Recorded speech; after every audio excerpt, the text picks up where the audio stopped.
21st, 2017 meeting of the Zoning Board of Appeals for the City of Troy to order, and I would like to ask Mr. Evans to call the roll. Thank you, Mr. Chair. Mr. Desmond. Here. Mr. Eisenbacher. Here. Mr. Neal. Here. Mr. Lambert. Here. Ms. Koopa. Here. Mr. Clark. Here. Mr. Agawas. Here. Okay, we have a full board here tonight to consider the action items in front of us. At this point in time, I'm going to, before we move on to the agenda, just introduce everyone up here on the dais to those who are watching at home or here in the audience.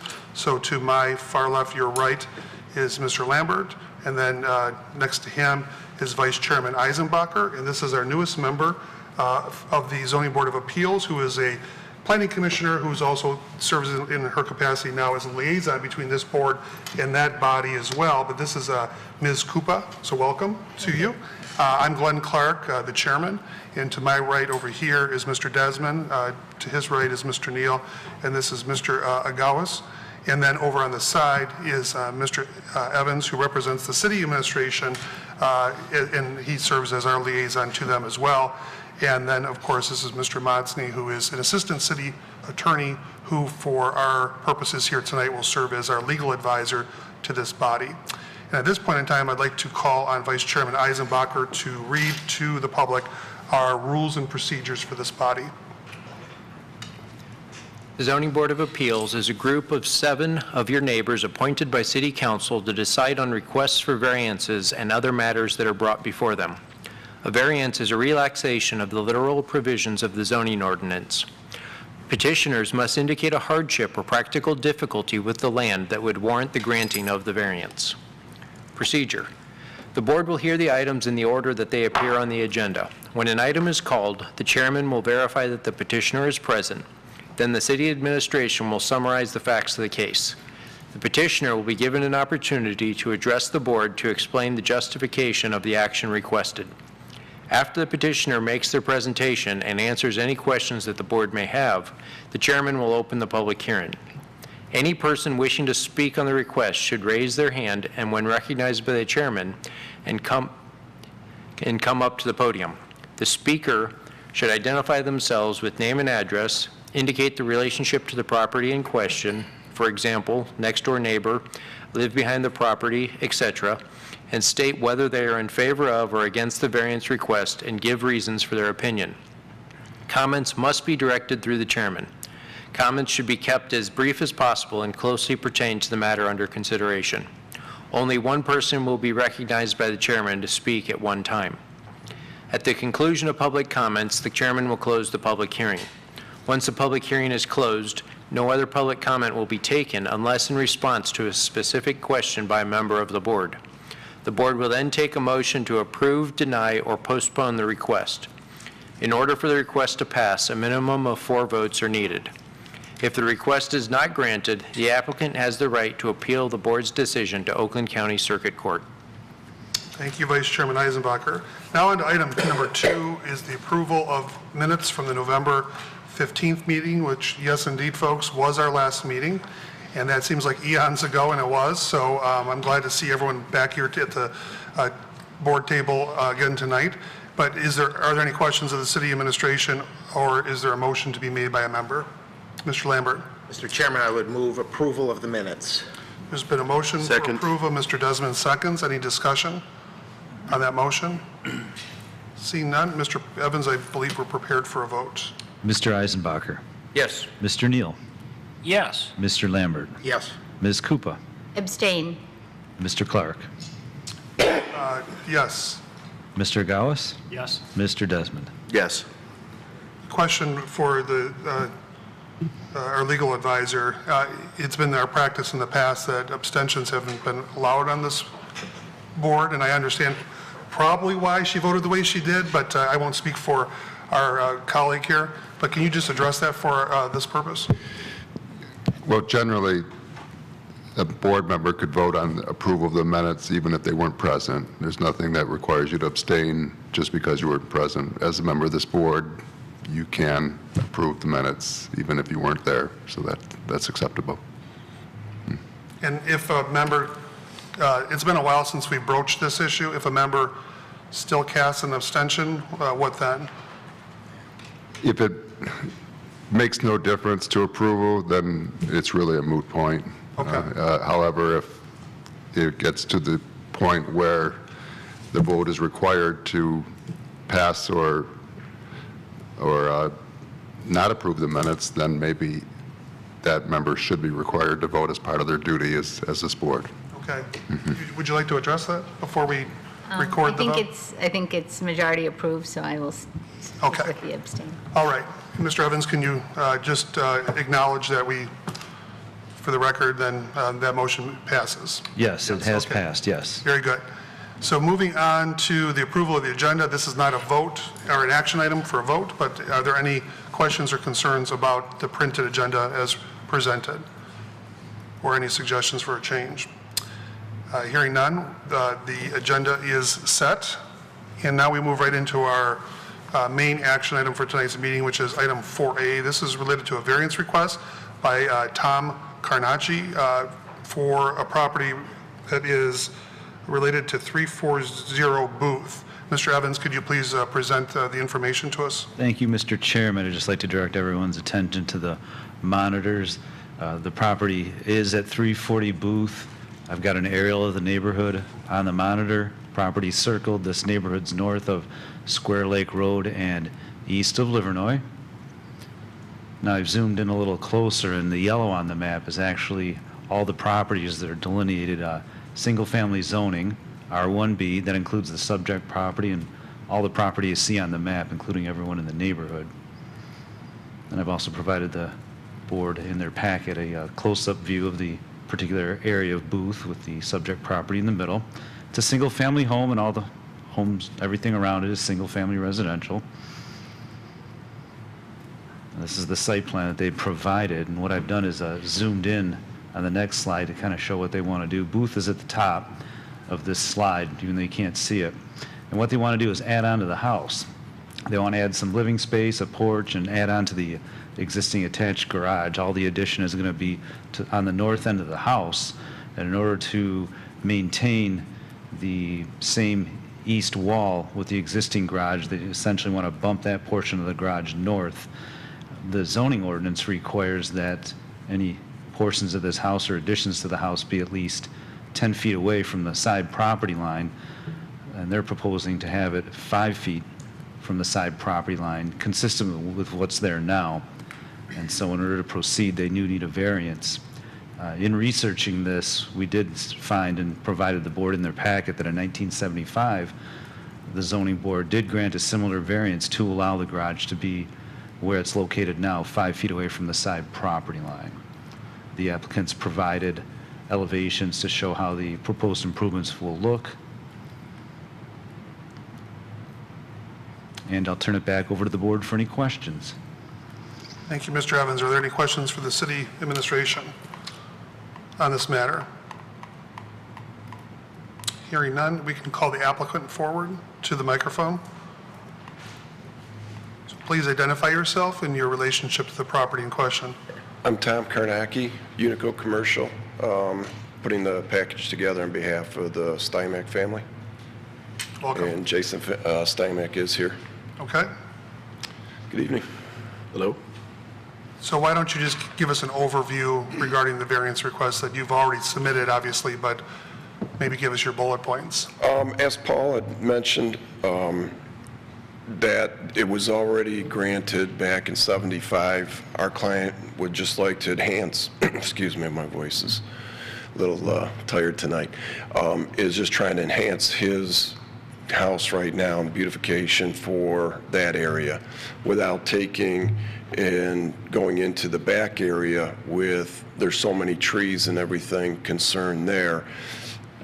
Their thought was to come forward, and so that's what we've done. And here we are this evening, hoping that we can get this pushed along. And he's already talked to a lot of his neighbors, and everybody is in agreement of it. He did not bring a letter tonight. Didn't know that he was going to actually need one, but if there is one needed, he can get his signatures from his neighbors. Oh, right. Also, his father-in-law lives right down the street there. Terry Roberts has been a resident for years and loves the area, and it is a good area. And it's somewhere where I've lived since 75 until I got married. Gotcha. So let me see if we have any questions from board members of this applicant's representative. Mr. Lambert. So your client is not the person who asked for the original variance back in 1975, is that clear? That's correct. Okay, thank you. Any other questions?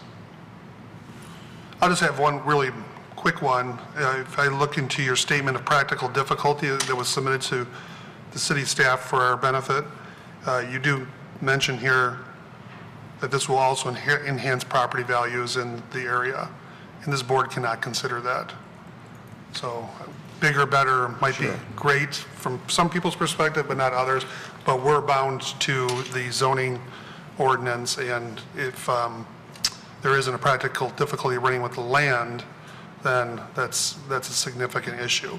But just because something's going to be newer or nicer, that's not a consideration this board can take up. Right. The hardest part is going to be is that it is a two-car garage right now. So if we don't get the variance, then it's going to look very odd that he's only going to get partial of his garage, and then it's a waste on that front part, and the aesthetics won't be the same as what they're actually trying to achieve.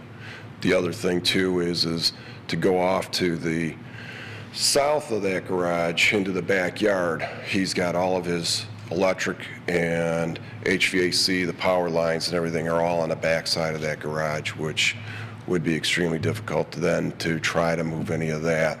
And then where would we move it? Also, by moving it to the north, there's going to be less trees that will be encumbering as far as any aesthetics. They like their property is very forest looking, and they like that privacy, so that's what they're trying to keep that without taking any of the trees down. Sure. And of course, just let me remind you, the cost factor of moving electrical or plumbing or anything is beyond the scope of this board, which we cannot consider. Okay. So, anyone else?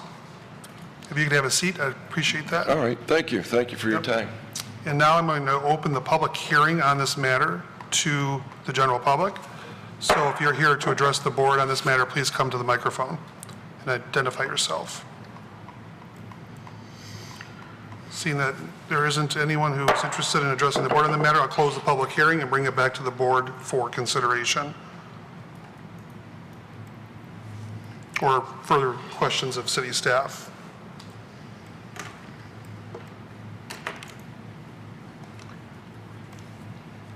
Very quiet tonight. Mr. Lambert. I would move approval of the variance request based upon the information supplied by the applicant and his representative.